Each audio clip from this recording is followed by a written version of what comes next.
little bit with kiteboards now. We're going to dig a little deeper, not just size, but now we're going to really look at the construction of the kiteboard, the details of the accessories, and even the construction of the kiteboard. Now, I know there's a lot of different kiteboards out there, and we're getting into the individual characteristics of each kiteboard. I don't want to go that deep. I just want to give you some general information that you can assess all kiteboards with and begin to select the right board with. So I'm going to try to answer two primary questions. The first question that I will try to answer is what makes a wakeboard different than a kiteboard? And number two, I'd like to address the question of what makes a kiteboard expensive? You know, how is it made? How do we justify that price? Before I answer those questions, however, I'd like to just simply say when we talk about boards, we're going to be talking about three different ways to control a kiteboard. The three different ways that you can control a kiteboard: one way is with edge control. So I can dig my heels in and push on the board. I can curl my toes. I'm actually moving the kiteboard this way and even this way. The second way I can control a kiteboard is by pushing weight on the tail of the board or leaning forward and putting weight on the nose. I do that primarily through weight shift of the kiteboard. And the third way I can control a kiteboard is torsionally or directional control, and I do that with my hips. Just by simply twisting my hips, I change the direction the board will go. So if I'm talking about things throughout this and I mention those types of control, you'll know what those are since we have defined those here in the beginning. The first thing I want to do is just talk about the accessories on the board. Your board, to be complete, will need to have foot pads, foot straps, a center handle, and some kiteboard fins. Now the kite fins are pretty easy. I would just go with whatever the board comes with because the manufacturer has spec'd it out to come with a proper fin.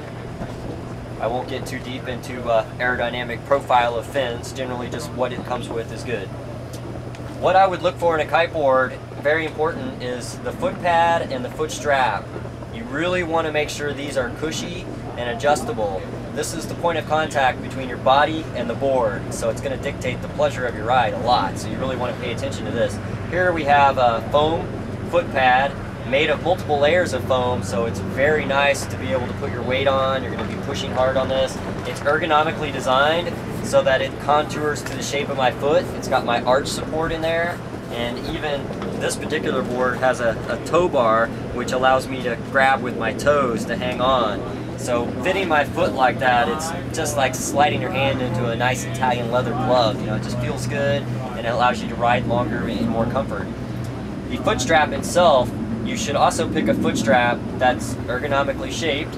Here it fits the contour of the top of my foot as well. And the key thing here is that it's adjustable. This Velcro opens up and allows me to lift this up or down and adjust the size. The reason why that's important is you may decide to wear protective footwear at some point, and the protective footwear would require an adjustment on the foot strap to be able to fit your foot in because it's now larger.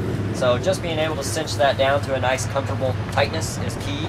So an adjustable foot strap, a nice footbed, a really good handle to grab a hold of, and that should set you up pretty good with the key features.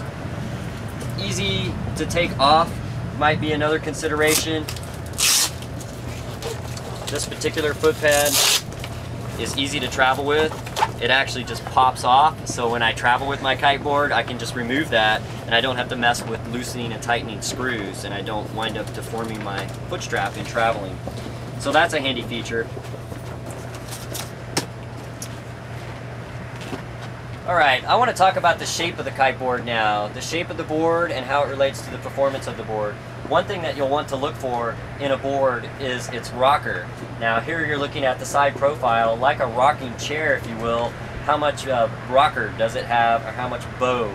On a wakeboard it's generally a lot of rocker. On a kiteboard it's generally very flat through the middle section, and that flatness through the middle section is what allows you to edge hard. That's a term we defined earlier. Edging was pushing our heels into the water and digging in. The flatter section in the middle really allows the board to not slip out, but to hold its edge hard, which is key when we're riding powered up and we're getting ready to do a jump or a trick. You can also see a shape of the board, and that is a curve like so, called a concave. And most boards will have a concave surface down from side to side, and that concave allows the board to stick to the water as well. generally, as the board picks up speed in the water, the concave surface actually pulls or draws the board down into the water, so it helps it edge a little bit harder as well. You know, at a glance, we look at this thing and we figure, geez, the thing that's probably making it stick to the water is the fin. That's probably the least important thing that's allowing it to stick. We're riding the edge more than we are the fin, and the shape of the board has a lot to do with how that edge rides. Let's talk about the edge of the board for a minute. Look at that. This is the actual edge of the board. It's really easy to see on the boards I have. In fact, I'm going to grab this board because it's even easier to see. Bright green. Look at that. This is an ABS sidewall. What the heck does that mean? Basically what it means is this board is constructed with a top sheet, a bottom sheet, and a side rail. That's 3 different sheets. Most kiteboards are constructed that way, but not all. Most wakeboards are not constructed that way. Most wakeboards are a top and a bottom surface that get compression sealed together, and there is no side rail piece. Now, the advantage of the side rail piece for us is that you actually have a shaped edge, and that shaped edge gives it a lot better performance in choppy water, allows the board to not ride what I would describe as knifey. It's going to slide through choppy water and ride smooth versus something that just comes down to a really hard edge and is top and bottom sheet. That's going to ride real knifey because it's going to grab on you. It's not going to want to slide through the water real smooth and glide. It's going to want to catch and bounce and deflect a little bit.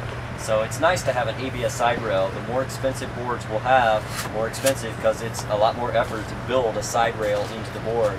So that's one thing that does dictate price and sets us aside from wakeboards, is that ABS rail. Now, aside from that, you're really going into the kiteboard. What is it made of?